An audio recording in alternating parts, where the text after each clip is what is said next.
turns out that extensive form games with imperfect information give rise to subtly different classes of strategies. And in particular, one can make a distinction between behavioral and mixed strategies. And they're fundamentally very simple to explain. A mixed strategy is what is defined in a completely standard way. We have a notion of a pure strategy, that is what each agent needs to do in all of their information sets, and that is a unique action in each of those information sets. And a mixed strategy is simply a distribution over such pure strategies. A behavioral strategy is subtly different. It says, rather than start with pure strategies, it simply says, in each information set, how should you randomize? It may seem like the same thing, but it really isn't. And let's look at an example. So take this tree. And here's an example of a behavioral strategy. Player 1 can take action A with probability 0.5 and G with probability 0.3. What does that mean? That over here they'll randomize 0.5, 0.5, and over here they'll randomize 0.3, 0.7. That's a behavioral strategy. Similarly, a mixed strategy here would be something like the following. It says, let's look at two pure strategies. For example, A, G, there'll be one pure strategy, and BH would be another pure strategy. And let's look at some convex combination, some mixture of the two, 0.6 of the one and 0.4 of the other. That would be a mixed strategy. Now, although they are defined quite differently, one looking at the example might think that, well, one could really do the job of the other. And in fact, you'd be correct in this case. In a very famous result, a paper by Kuhn from 1953, it was shown that in certainly all these games of perfect information, mixed strategies and behavioral strategies can emulate each other. There's no the equilibria in mixed strategies are outcome equivalent to the equilibria in behavioral strategies. In fact, it's not true only for games of perfect information. It's true for games of imperfect information, that is, games with information sets where agents don't have full knowledge of where they are, so long as those games have what's called perfect recall. A game of imperfect information has perfect recall if, intuitively speaking, the agents have full recollection of their experience in the game.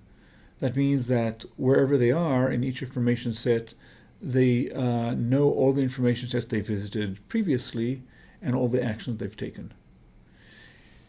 To see an example of a game without perfect recall, consider the following game. So player 1 has here two nodes, this node and this node, and he cannot tell them apart. And you can think of it as basically sending two agents on your behalf to play, and neither agents know which of the two places it landed in particular what the other agent did. Regardless of your interpretation, it's the case that in a behavioral so first of all, what are the pure strategies in this case?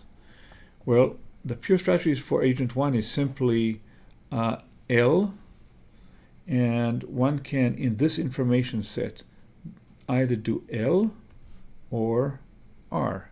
So you'd either do L, which means you'd go here depending on where you were, or do R and go here depending on where you were. This is for agent 1.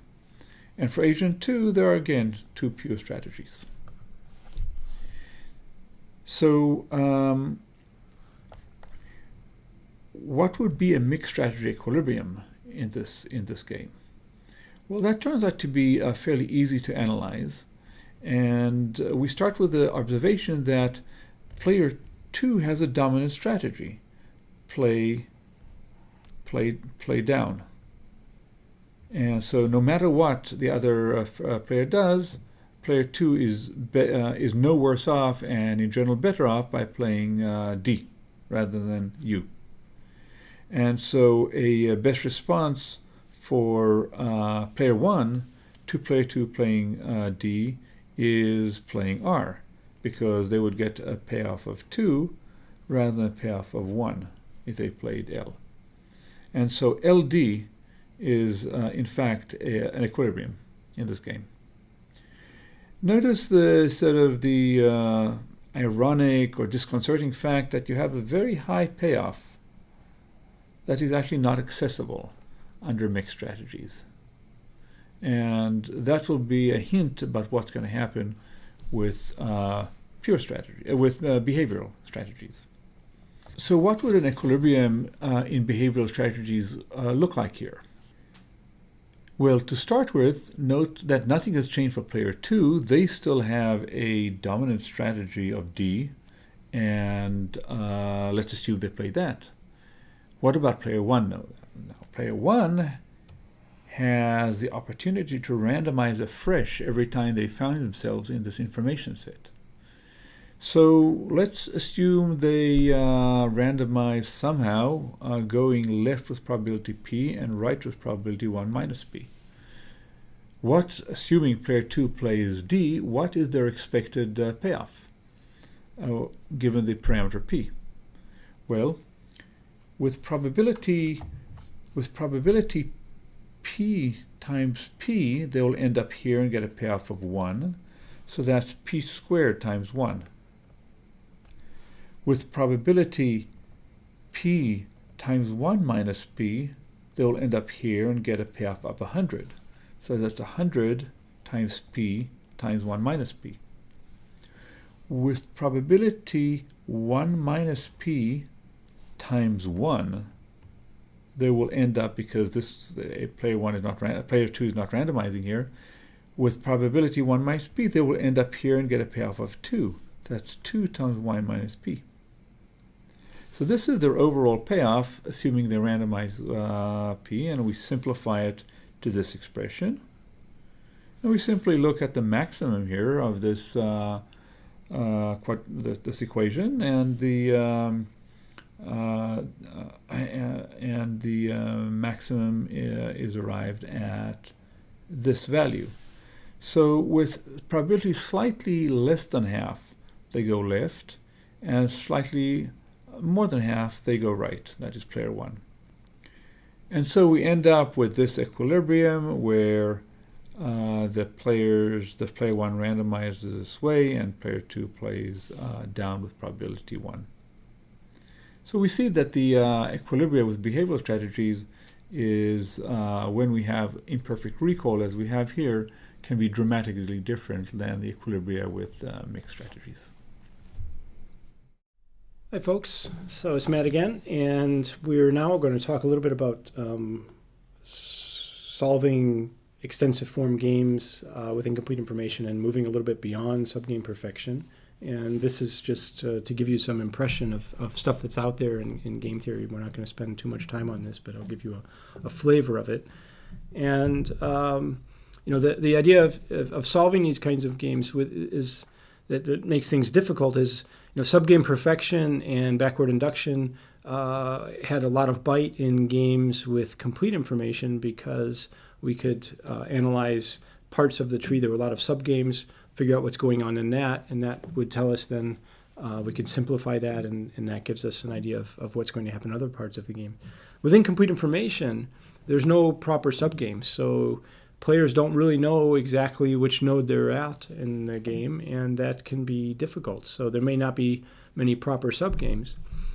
So the basic reasoning doesn't apply. Subgame perfection does not apply directly in a lot of games. It doesn't have much bite. But there are ways of extending the reasoning. So there are ways to take the same kind of credibility ideas that were behind subgame perfection and apply them in these kinds of games. So we'll just take a peek at that and just give you a taste of it, but we're not going to go into it in too much depth. Okay, so let's look at a simple game. And this game is one where it's an entry decision by one firm, player one. So they have a decision of either E or N. So think of E as enter, N as not. And player two is another firm, say in a market. So they're already in a marketplace selling a particular good, and firm one's deciding, should I enter into this market and compete with the other firm? Okay, so I've offered, there's a coffee shop open on a particular corner. There's somebody else thinking, okay, should I enter right across the street and have a competing coffee shop? So firm one is now thinking about entering. Firm two is already there. And the question is, what happens once if firm one entered? So if in terms of payoffs here, if firm one does not enter, if this player does not enter, player one gets 0, and player two ends up getting 2. So the payoff for player two here is 2 if firm one does not enter, and that's true either way it happens, if firm one doesn't enter. And then if firm one enters, then the payoffs depend on whether the incumbent coffee shop, say, is one that's going to fight. So F stands for fight, or A for acquiesce. So basically they can either say, okay, look, live and let live, we'll have 2 coffee shops, we'll lose some of our business, or we can go toe-to-toe by offering special coupons, discounts. We're going to make this miserable for the other company. And so the payoffs actually depend on whether firm 2 fights or not. And moreover, the incomplete information here is about the strength, how good player 1 is. So they could be a strong player, probability a half, or they could be a weak player. So the node up here is a move by nature. So nature moves first, randomly picks whether player 1 is strong or not, strong or weak. So with probability a half, they pick a strong player. With probability a half, they pick a weak player. And player 1 gets to see the outcome of that. So player 1, this new coffee shop, I know whether I've got really good coffee or not. Player 2 doesn't know what the quality of firm 1 is when firm 1 enters. So if firm 1 is the strong one or firm 1 is the weak one, player 2 cannot distinguish between those 2 different situations, and that's why we have this information set connected here. Okay, so that's the structure of the game. And basically, where does the strong and weak manifest itself in terms of payoffs? It manifests itself in terms of, for instance, what happens if firm 2 fights.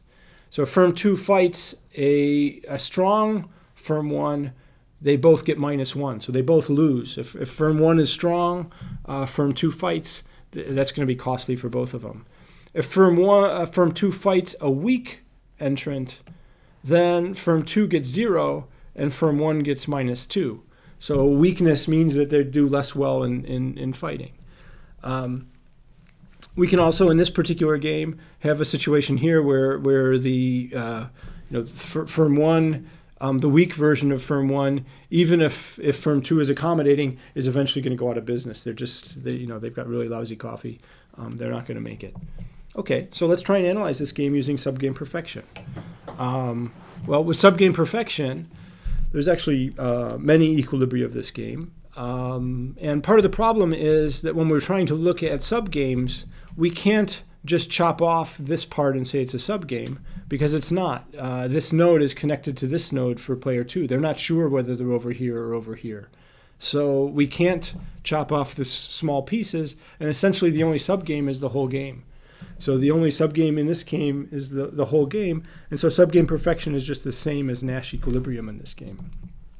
So if we're looking at Nash equilibria, let's look for a couple of them. Let's take a peek at one where firm 1 does not enter, right? So no matter what, firm 1 does not enter, whether they're strong or weak. and firm 2 plans on fighting. Okay, so firm 2 says, I'm going to fight you if you enter, and firm 1 says, oh, that's bad, I'm going to get negative payoffs, therefore they don't enter. Okay, so that's one Nash equilibrium. A Nash equilibrium is one, if they're strong, they don't enter. If they're weak, they don't enter. And firm 2 only has one information set, and they fight. Right? So that's a Nash equilibrium. Okay. It's also subgame perfection, given that subgame, there's only one subgame in this. What's strange about that equilibrium? What's strange about that equilibrium is if you look at the fight decision of player 2, the fight decision is essentially a dominated strategy in the sense that it gives -1 if the player is strong compared to 1 if they were acquiescing, and 0 if it's against a weak, whereas 1 if they acquiesced. So no matter what the type of the firm, 2 should really acquiesce, right? They get a higher payoff from that. So this is somehow not credible. So we're losing credibility, but it's still consistent with Nash. If player 1 really believes firm 2 is going to fight, then that's fine. And if player 1 really never enters, well, player 2 can say they're going to fight and they never have to. So that following that strategy doesn't hurt them in the sense that they're going to get the 2 no matter what. And so they don't need to deviate away from F if they're never called on to move. Okay, so that's a Nash, but the what if here, the off the equilibrium path behavior of player 2 claiming they're going to fight is not really credible in this game. So what if firm 2 was going to acquiesce? Right. So there's another strategy where for 2 for 2 we imagine them acquiescing. So what should 1 do? Well, if 1 then is strong, they should enter. They get a payoff of 1 here, 0 if they don't. If they're weak, what should they do? If they're weak, well, they shouldn't enter, right? Because they get a -1 here, a 0 here, so weak should not enter. Okay, this is another Nash equilibrium.